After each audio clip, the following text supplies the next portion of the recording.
بسم اللہ الرحمن الرحیم۔ السلام علیکم دوستو، آئیے شہاب نامہ کی اگلی قسط کی جانب بڑھتے ہیں۔ کسی پیٹی کا وزن 1.5-2 من سے کم نہ تھا۔ بیل گاڑی میں ماگی رام اور اس کا باپ ایک ایک پیٹی پر سانپ کی طرح کنڈلی مار کر بیٹھ گئے۔ تیسری پیٹی پر میں چڑھنے لگا تو انہوں نے ڈانٹ کر منع کر دیا، کیونکہ میرے وزن سے ان کے معلومات کے آبگینوں کو لہو کے ضرر کا احتمال تھا۔ راستہ بھر باپ بیٹا امید کے عجیب و غریب دشت و دریا میں للچائے ہوئے قیاس کے گھوڑے دوڑاتے رہے۔ لکڑی کی یہ 3 پیٹیاں کبھی ریشم اور زربفت اور کم خواب کے تھان بن جاتی تھیں، کبھی ان کے دہانوں سے سونے کے کنگن اور چاندی کے تھال جھانکنے لگتے تھے، کبھی ان کے اندر بلوری فانوسوں اور شیشہ کے آلات کی مدھم سی کھن کھن سنائی پڑتی تھی۔ ماگی رام کے باپ کی قوت لامسا پیٹیوں کے اوپر ہاتھ پھیر پھیر کر اب اس یقین کی اعلیٰ اعلان تصدیق کرنے لگی تھی کہ یہ مال 1.5-2 لاکھ روپے سے کم قیمت کا نہیں ہو سکتا۔ اس کا پروگرام یہ تھا کہ لاٹری کا مال جلد از جلد بیچ باچ کر سارا کنبہ ہردوار جا بسے اور وہاں آرام سے بیٹھ کر رام نام کی مالا جپنے میں مصروف ہو جائے۔ لیکن ماگی رام کو اس اصلاح عمل سے شدید اختلاف تھا۔ لو اور سنو، وہ حقارت سے ہنسا۔ باپو کی عقل بھی گھاس چرنے گئی ہے، بیکنٹ سدھارنے کا وقت تو اس کا اپنا آیا ہوا ہے اور اپنے ساتھ ہردوارے ہمیں بھی ہانکتا ہے۔ باپو تم جم ہردوار جاؤ، ہمارے کھانے پہننے کے دن تو اب آئے ہیں۔ ماگی رام کا فیصلہ تھا کہ لاٹری کا مال بیچ کر وہ لدھیانہ میں دکان کھولے گا۔ وہ کئی بار لدھیانہ جا کر بائسکوپ دیکھ آیا تھا۔ فلموں میں ناچتی ہوئی میمو کا نقشہ اس نے کچھ ایسی فصاحت و بلاغت سے کھینچا کہ اس بڈھے کے منہ سے بھی جلیبیوں کے شیرے کی طرح رال بے اختیار ٹپکنے لگی، اور وہ بخوشی اس بات پر رضامند ہو گیا کہ پہلے وہ اپنے بیٹے کے ساتھ کچھ عرصہ لدھیانہ گزارے گا اور پھر اس کے بعد کسی وقت ہردوار کی راہ لے گا۔ پیٹیوں کو دکان کے عقبی صحن میں رکھوا کر ماگی رام نے سب سے پہلے 2 لڈو بانٹ کر ہمارا منہ میٹھا کرایا، اور پھر کرم بخش کے ساتھ مل کر باپ بیٹا پیٹیاں کھولنے میں مصروف ہو گئے۔ تینوں پیٹیاں سیکنڈ ہینڈ کتابوں، اسکول کے رجسٹروں، پرانے رجسٹروں اور استعمال شدہ بہی کھاتوں سے اٹاٹ بھری ہوئی تھیں۔ چند لمحے سکوت رہا، جیسے سب کو سانپ سونگھ گیا ہو۔ ماگی رام بنیا اور اس کا باپ زمین پر بیٹھ گئے اور 2 ہتھڑ مار مار کر اپنا سر پیٹنے لگے۔ جس قسم کا دردناک بین وہ دونوں کر رہے تھے، اسے دیکھ کر یہی محسوس ہوتا تھا کہ وہ دونوں بری طرح لٹ پٹ گئے ہیں۔ کچھ دیر بعد جب آہوزاری قدرے فروغ ہوئی تو کرم بخش نے ان کو سمجھانا شروع کیا کہ چور ہاتھ سے نکل جائے تو دانشمند اس کی لنگوٹی پر ہی صبر شکر کر لیا کرتے ہیں۔ یوں بھی یہ کوئی اتنا گھاٹے کا سودا نہیں ہے۔ 5 روپے کی لاٹری میں اتنی ردی آ گئی ہے کہ کئی سال مٹھائیاں باندھنے کے کام آتی رہے گی۔ باپ تو گھٹنوں میں سر دیے ہولے ہولے کراہتا رہا، مگر ماگی رام پاگلوں کی طرح بڑبڑاتا ہوا پیٹیوں کا سامان ایک ایک کر کے باہر نکالتا، اسے الٹ پلٹ کر غور سے دیکھتا، اور پھر جب گدڑی میں چھپا ہوا کوئی لال نظر نہ آتا تو اسے کھٹاک سے زمین پر دے مارتا۔ جب اس نے بڑی تکتی کی 2-3 موٹی موٹی مجلد کتابیں غصے سے زمین پر پٹھیں تو کرم بخش چیل کی طرح جھپٹا اور ماگی رام کا ہاتھ پکڑ لیا اور زور سے چیخا، ہا ہا لالا، رہے نا اود کے اود، یہ تو دین اسلام کی کتابیں ہیں، پاک کلام کی بے حرمتی ہوئی تو گنڈاسا لے کر سر تربوز کی طرح اتار دوں گا۔ ہاں، میں نے ایک جلد کھول کر دیکھی تو رتن ناتھ سرشار کی افسانہ آزاد تھی۔ کیوں، ہے نا دین اسلام کی کتاب؟ کرم بخش نے پوچھا۔ بڑی مقدس کتاب ہے، میں نے ہاں میں ہاں ملا دی۔ میں تو پہلے ہی پہچان گیا تھا، یہ تو سالہ بنیا اس کو کاٹ کباڑ کی طرح ردی سمجھ کر نیچے پھینک رہا ہے۔ کرم بخش نے افسانہ آزاد کی 4 جلدوں کو جھاڑ پونچھ کر آنکھوں سے لگایا اور انہیں ایک طرف بلندی پر رکھ دیا۔ اب کرم بخش نے حکم صادر کیا کہ میں ساری کتابوں کو دیکھ بھال کر دین اسلام کی کتابیں الگ کر لوں۔ اپنے دین کی کتابیں اپنے ساتھ لے جائیں گے، کافروں کی دکان میں ردی کے طور پر انہیں نہیں چھوڑ سکتے۔ میں نے بڑی محنت سے جائزہ لے کر کوئی 30 کتابوں کا انتخاب کیا۔ محمد حسین آزاد کی آب حیات، ڈپٹی نذیر احمد کی مرات العروس ایامہ اور روح آئے صادقہ، عبدالحلیم شرر کی فتح اندلس، فلورا فلورنڈا، ملک العزیز ورجنہ، حسن انجلینا اور فردوس بریں، محمد علی طیب کی رام پیاری، محمود میاں رونق کی حاتم بن طے عرف افسر سخاوت، حافظ محمد عبداللہ کی اعلیٰ دین خوش نصیب عرف چراغ عجیب، محشر امبالوی کی آل زورین اور رتن ناتھ سرشار کی افسانہ آزاد کی 4 جلدیں ملا کر کل 18 کتابیں یہ ہوئیں۔ باقی 12 جاسوسی ناول تھے جو فضل بک ڈپو لاہور نے شائع کیے تھے۔ ان میں سے 5 ناولوں کا ترجمہ تیرتھ رام فیروز پوری نے انگریزی زبان میں کیا ہوا تھا۔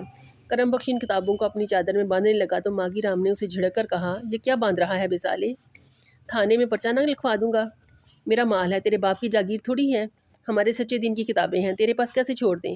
کرم بخش نے مدلل جواب دیا، ہم نے تیرے دین کا ٹھیکہ نہیں لیا ہوا۔ ماگی رام بولا، ایک ہاتھ پیسے دے، دوسرے ہاتھ کتابیں لے جا، یہ تو نقد سودا ہے۔ کتابوں کی قیمت پر ماگھی رام اور کرم بخش کے مابین بڑا زبردست ہندو مسلم فساد ہوا۔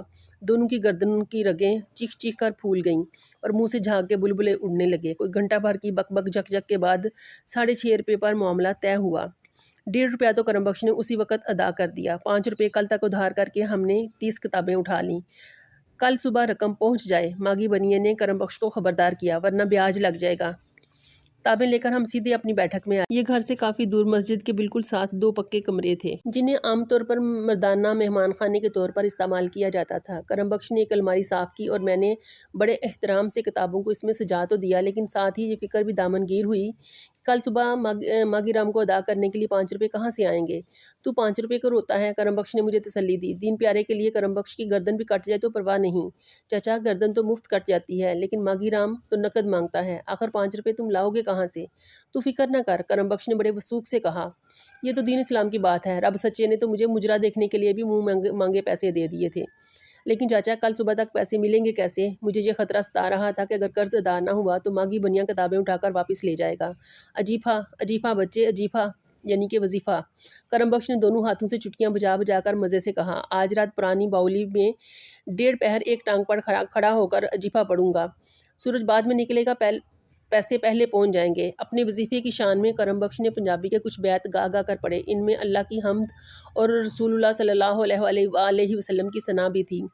رسول اللہ صلی اللہ علیہ وآلہ وسلم کا نام آتے ہی کرم بخش اپنے دونوں ہاتھ چوم کر آنکھوں سے لگاتا اور سسکیاں بھر بھر کر رونے لگتا تھا۔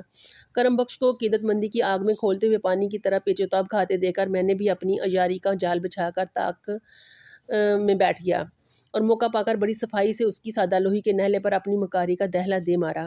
وہ پگھلے ہوئے موم کا تودا بنا بیٹھا تھا۔ میں نے اپنے فن آزری سے 2-4 ہاتھ چلائے اور بڑی آسانی سے اسے اپنے سانچے میں ڈال لیا۔ سانچہ یہ تھا کہ خالصہ ہائی اسکول کفر کا گہوارہ ہے۔ اسلام کے ارکان خمسہ کی بجائے سکھوں کے 5 کا کنگا، کیس، کچ، کڑا، کرپان سے واسطہ پڑتا ہے، شبد گانے پڑتے ہیں، اساوری کے کیرتن میں بھی شامل ہونا پڑتا ہے، جپ جی اور رداس کا سیکھنا بھی لازمی ہے، گرو گرنتھ کے پاٹ میں سر زمین پر رکھ کر نمسکار بھی کرنا پڑتا ہے، اور گیانیوں، گرنتھیوں، پاٹھکوں اور سیواکاروں کے منہ سے دن رات مسلمانوں کے خلاف مغالظات بھی سننا پڑتی ہیں۔ اپنے دین کو بچانے کے لیے ضروری ہے کہ میں ان خطرات میں مبتلا ہونے سے پہلے اپنا ایمان مضبوط کر لوں اور دوبارہ اسکول جانے سے پہلے کچھ دن لگا کر وہ بصیرت افروز کتابیں بھی پڑھ لوں جو ہم نے اتنی محنت سے ماگھی رام کے پنجے سے چھڑائی ہیں۔ کرم بخش تو پہلے ہی رسگلے کی طرح دین اسلام کے شیرے میں لتھڑا ہوا بیٹھا تھا، میری چرب زبانی کے جالے میں وہ مکڑی کی طرح فٹ ہو گیا۔ اس نے میرے دینی جذبات پر مجھے شاباش دی اور بڑی رقت سے مجھے اپنے مرشد کے کچھ عارفانہ بیت ترنم سے سنائے، جن کا مطلب کچھ اس طرح کا تھا کہ دین کے علم میں غوطہ کھاؤ تو موتی مونگا پاؤ، دنیا کے علم میں کھو جاؤ تو مردار ہڈیاں کماؤ اور کتوں کی طرح بیٹھ کر ساری عمر چباؤ، ایک پنتھ 2 کاج، آم کے آم گٹلیوں کے دام، اسکول کو بھی سلام، ماسٹر منگل سنگھ سے بھی نجات اور 30 ناولوں کی دنیا آگے پیچھے آباد۔ اب میں صبح سویرے تیار ہو کر گھر سے اسکول جانے کو نکلتا، کرم بخش مجھے بیٹھک میں بند کر کے باہر سے تالا لگا دیتا، دوپہر کے وقت کچھ روٹیوں پر تازہ مکھن اور شکر ڈال کر مجھے دے جاتا اور 4 بجے بستہ بغل میں دبائے مسکین صورت بنائے پابندی سے میں گھر پہنچ جاتا۔ کرم بخش نے ہیڈ ماسٹر سراج سنگھ کو جا کر بتا دیا کہ ماسٹر منگل سنگھ کی پٹائی کے خوف سے بچے کا دل دہل گیا ہے، اسے تاپ چڑھتا ہے، تندرست ہوتے ہی اسکول آنا شروع کر دے گا۔ کوئی 3 ہفتے میں اسی طرح کرم کتابی بن کر اپنی بیٹھک میں معتکف رہا۔ جتنی محنت میں نے ان ایام میں کی ساری عمر پھر کبھی نہیں کی۔ 20-22 دن کے بعد جب میں نے دوبارہ اسکول جانا شروع کیا تو حب سے دم کرنے والے جوگیوں کی طرح میری کایا کلپ ہو چکی تھی۔ ماسٹر منگل سنگھ کے خوف سے زبان میں لکنت کی جگہ آب حیات کے پرشکوف فکرے فراٹے بھرنے لگتے تھے۔ تنہائی میں میری حدیث نفس بھی عبدالحلیم شرر اور رتن ناتھ سرشار کی عبارت میں ہونے لگی۔ کلاس روم میں تابڑتوڑ 3-4 جواب مضمون لکھ کر میں نے اپنا سکہ کچھ ایسا بٹھا لیا کہ کبھی کبھی ماسٹر منگل سنگھ اردو کا سبق میرے حوالے کر کے خود غائب ہو جاتے تھے۔ 4-5 ہندو لڑکے تو بڑے آرام سے سبق پڑھ لیتے تھے، لیکن سکھ طالب علم الگ بیٹھ کر بڑا ادھم مچاتے تھے۔ سبق کے دوران وہ جو بولے سو نہال، ست سری اکال کے نعرے لگاتے رہتے تھے اور اخیر میں کھڑے ہو کر زور زور سے ڈیسک بجاتے تھے اور میری طرف مکے تان تان کر اپنا مخصوص ترانہ، قومی ترانہ گاتے تھے، راج کرو کا خالصہ باقی رہے نہ کو۔